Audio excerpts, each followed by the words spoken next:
فالعوده سريعه وعندنا ثقه في كفاءاتنا وماناش خايفين من المنافسه، نحبوا نفتحوا على اوروبا وعلى المشرق العربي وعلى تركيا وعلى العالم. هذا حدث مهم وتاريخي في تاريخ النقل. وحدث اخر مهم ان شاء الله في نص جوان باش نستقبلوا احنا كشعب سفينتنا هذه تانيت، سماوها تانيت قبل ما نخلطانا، فهمني. كنا ربما نجم نلقاو لها اسم افضل لانه تانيت هذه الهه قرطاج، واحنا بلد متمسك بهويته العربيه الاسلاميه مع احترامنا واعتزازنا بما خلفه القرطاجيون الا في الوثنيه. عاد السفينه هذه هي اكبر سفينه واسرع سفينه في البحر الابيض المتوسط، وطاقتها 3200 مسافر وترفع 1060 سياره. هذه وصنعت في كوريا، وان شاء الله انا ماشي لكوريا باش نستقبلوها ونقبلوها غاديكا في كوريا قبل ما تجي لتونس. هذا زاد كذلك حدث نوعي وكبير قاعدين ينتظروا فيه. كذلك باش بدينا ننظموا قطاع التاكسيات والواجهات والنقل الريفي في كل الولايات. الرخص اللي ماهيش قانونيه باش نحيوها، اكيد تعطات للعمده واللي عنده 3 رخص، واللي في الخارج وعنده رخصه، واللي عنده خدمه وعنده رخصه، واللي خاطروا من التجمع عنده رخصه، واللي خاطروا بوليس عنده رخصه.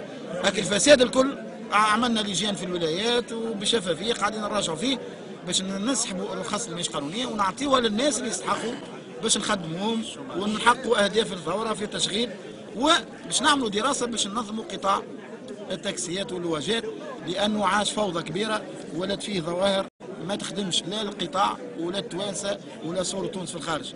زاد نواصل. احنا معاك للصباح. فزاد كيف معناتها باش نعملوا تجربه باش نشوفوا التوانسه يحترموها ولا لا، باش نختاروا طريق تونس المرسى، باش نختاروا منه رواق خاص بالحافلات والتاكسيات باش نشجعوا الناس على اخذ استعمال النقل الجماعي وينقصونا من الكراهب ومن الاختناق نتاع المرور ومن التلوث ومن القروض على العائلات.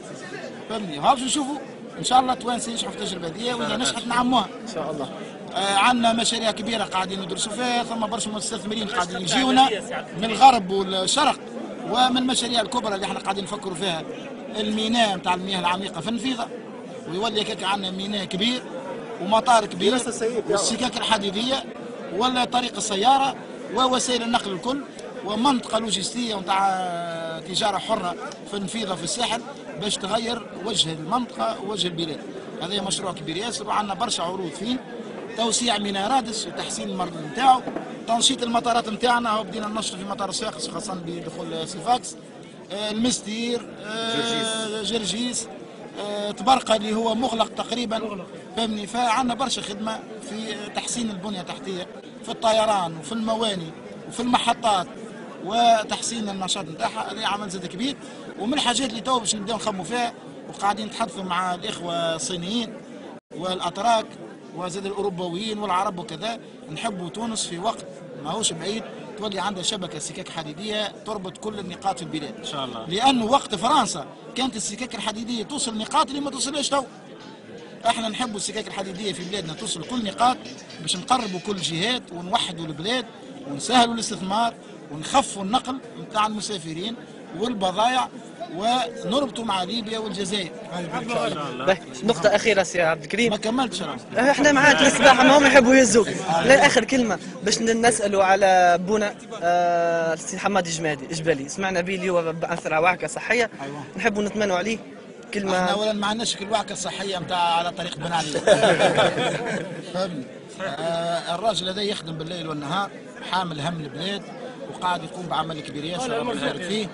فشويه ارهاق، ولكن الحمد لله عمل تحاليل والتحاليل كلها كانت طيبه، والتحاليل السياسيه زادت طيبه. فهمني؟ الا التحاليل الاعلاميه ما زالت تاخذ وتعطي. الله يبارك فيك. السلام عليكم.